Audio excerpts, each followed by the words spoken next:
Atos dos Apóstolos, capítulo 14. O evangelho é pregado em Icônio, Listra e Derbe.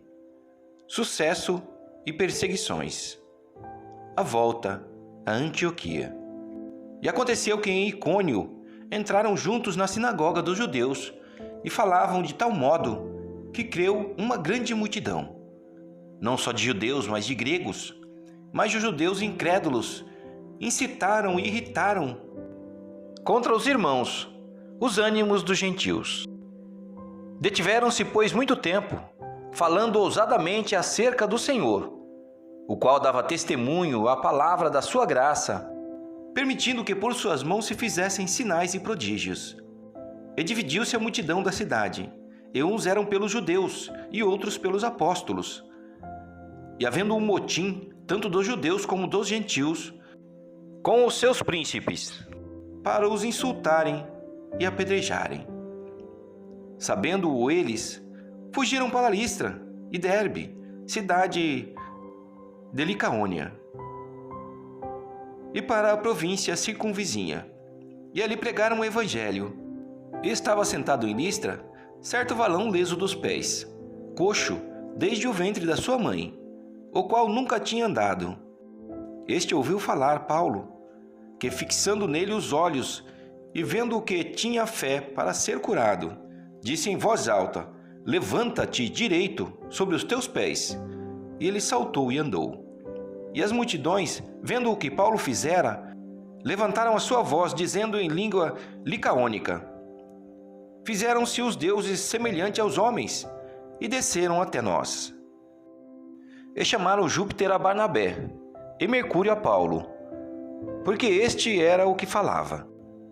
E o sacerdote de Júpiter, cujo templo estava em frente da cidade, trazendo para a entrada da porta touros e grinaldas, queria com a multidão sacrificar-lhes.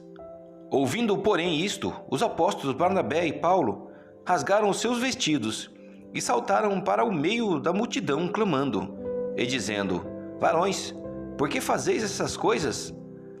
Nós também somos homens, como vós, sujeitos às mesmas paixões, e vos anunciamos que vos converteis dessas vaidades ao Deus vivo, que fez o céu e a terra, e o mar, e tudo quanto nele há, o qual nos tempos passados deixou andar todas as gentes em seus próprios caminhos, e contudo não se deixou a si mesmo sem testemunho, beneficiando-vos lá do céu, dando-vos chuvas e tempos frutíferos, enchendo de mantimento e alegria os vossos corações.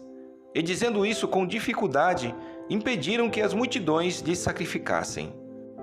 Sobrevieram, porém, uns judeus de Antioquia e de Icônio, que, tendo convencido a multidão, apedrejaram a Paulo e o arrastaram para fora da cidade, cuidando que estava morto.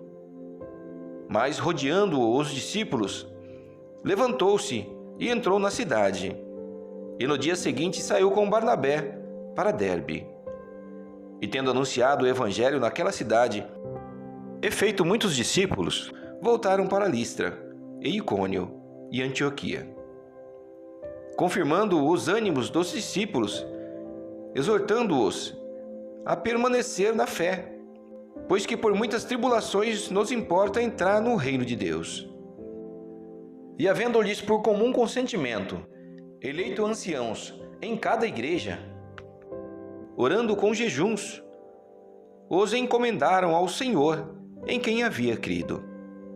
Passando depois por Pisídia, dirigiram-se a Panfilha, e tendo anunciado a palavra em Perge, desceram a Atália, e dali navegaram para Antioquia, donde tinham sido encomendados à graça de Deus para a obra que já haviam cumprido.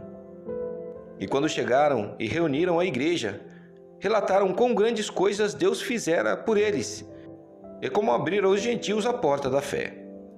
E ficaram ali não pouco tempo com os discípulos.